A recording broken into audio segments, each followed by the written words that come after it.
क्या है डंकी रूट? अवैध तरीके से विदेश जाने वाले रास्ते को डंकी रूट कहते हैं। डंकी शब्द पंजाबी भाषा के डंकी से आया है, जिसका अर्थ एक से दूसरे रास्ते पर कूदना होता है। विदेश में जाने के लिए ये जोखिम भरी और लंबी यात्रा होती है। इस रास्ते के लिए किसी तरह के पासपोर्ट की आवश्यकता नहीं होती। इसमें खराब मौसम, भूख, बीमारी, दुर्व्यवहार, कभी कभी मौत का भी सामना करना पड़ता है। हरियाणा के 50 और युवक अमेरिका की ट्रंप सरकार ने डिपोर्ट कर दिए हैं। इसमें सबसे ज्यादा 16 युवक करनाल जिले के हैं, कैथल से 14, कुरुक्षेत्र से 5, पानीपत का एक युवक भी इसमें शामिल है। इससे पहले जनवरी से जुलाई तक भी हरियाणा के 604 युवा डिपोर्ट हुए थे। ये सभी डंकी रूट से अमेरिका में घुसे थे। इनमें से कोई कई साल से अमेरिका में रह रहा था, तो कोई कुछ महीने पहले ही गया था। तब से ये युवक विदेश में ही रह रहे थे। इसमें से कुछ एक को तो जेल में भी बंद किया हुआ था। डिपोर्ट किए गए सभी लोगों की उम्र 25 से 40 वर्ष के बीच है। कोई जमीन बेचकर अमेरिका गया, तो किसी ने कर्ज लिया हुआ था। फिलहाल पुलिस सभी युवकों को कैथल की पुलिस लाइन में ले आई है। डीएसपी ललित यादव की ओर से सभी युवाओं से पूछताछ की गई है।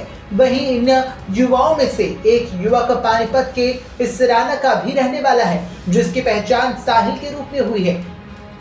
वह शनिवार रात को जिले में पहुंचा। पुलिस जांच में उसका कोई आपराधिक रिकॉर्ड नहीं मिला है। डिपोर्ट हुए कैथल के युवक में से तारागढ़ के नरेश, पिड्डल के करण, अग्रसेन कॉलोनी के मुकेश, कैथल के ऋतिक, जडोला के सुखवीर सिंह, हाबड़ी के अमित, बुच्ची के अभिषेक, बत्ता के मोहित, पबनावा के अशोक कुमार, सेरधा के आशीष, हाबड़ी के दमनप्रीत, सिसला के प्रभात व डांग के सतनाम सिंह शामिल हैं। फिलहाल पुलिस की ओर से सभी युवाओं के साथ पूछताछ कर आपराधिक रिकॉर्ड खंगाले जा रहे हैं।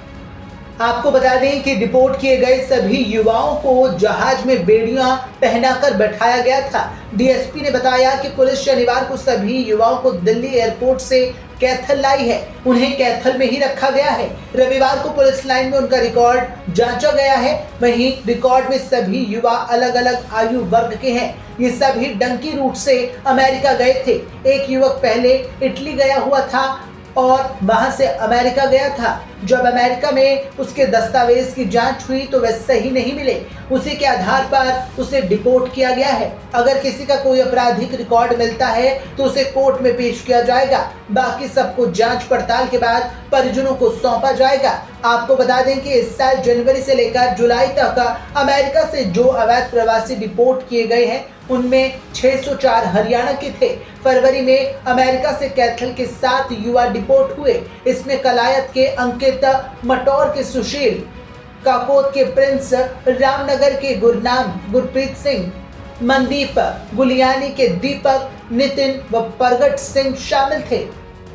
अमेरिकन अथॉरिटीज़ ने इनको कैप्चर करके और इंडिया डिपोर्ट किया है। वही हैं ये 14, और जिसमें क्लायत ब्लॉक के 4 लोग हैं और पुंडरी ब्लॉक के 4 हैं, 2 प्रॉपर कैथल से हैं और 3 व्यक्ति अपने डांड ब्लॉक से हैं और एक अपना गुल्ला से है। सर, तो इस तरह बताओ कब से वो रह रहे थे वहाँ पे, कितने समय से?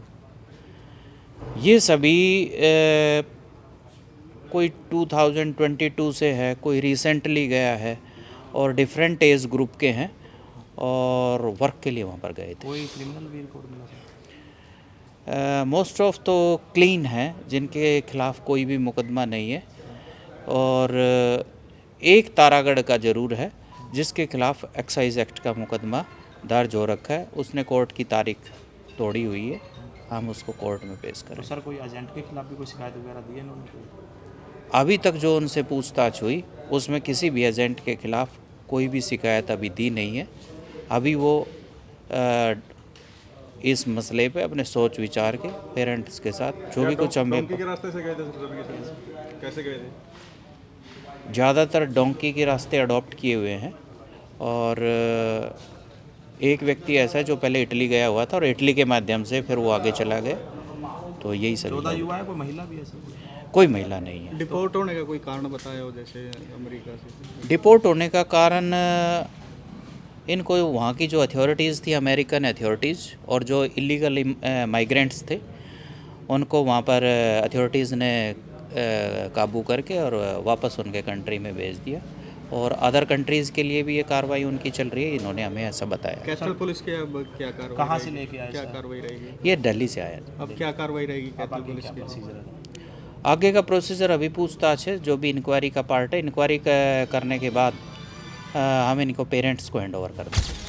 वहीं इस मौके पर अमेरिका से डिपोर्ट हुए युवकों को लेकर केंद्रीय मंत्री मनोहर लाल का बयान भी सामने आया। उन्होंने कहा कि मैंने पहले ही कहा था कि विदेश जाने का तरीका गलत है।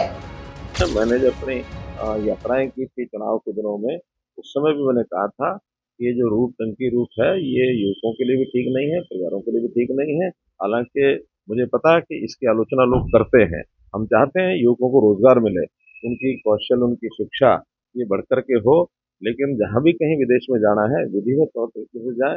हम उसमें पासपोर्ट बनाने में भी उनको सुविधा देते हैं, उनको वीज़ा लेके देने में भी सुविधा देते हैं, और वहाँ प्लेसमेंट में भी अभी फॉरेन कोऑपरेशन डिपार्टमेंट हरियाणा सरकार ने जो हमने बनाया था उसके माध्यम से इससे पहले भी काफ़ी बड़ी संख्या में लोग रोजगार के लिए जा चुके हैं। अभी भी और से रिक्वेशन आई हुई है, बहुत से केयर टेकर इनकी आवश्यकता है, ड्राइवर्स की आवश्यकता है, तरह तरह की आवश्यकताएं वहाँ काम की पड़ती रहती हैं। मैं स्वयं विदेश में एक बार दुबई ऐसे जो एजेंट्स हैं जो विधिवत तौर तरीके से लोगों को लेके जाते हैं, उनसे मेरी मीटिंग भी हुई थी और हमें उन्होंने कहा था कि हम देश भर से 1 लाख लोगों को यहाँ लाने के लिए तैयार हैं। शर्त यही है कि विधिवत तौर पर वो जाए, बिना तौर तरीके से जाएंगे तो हर देश अपने अपने तरीके से काम करता है। अब हम अगर मान लो देश में इलीगल जो नागरिक हैं जो घुसपैठ करके आए हुए हैं उनका विरोध करते हैं, हर देश ऐसा करेगा।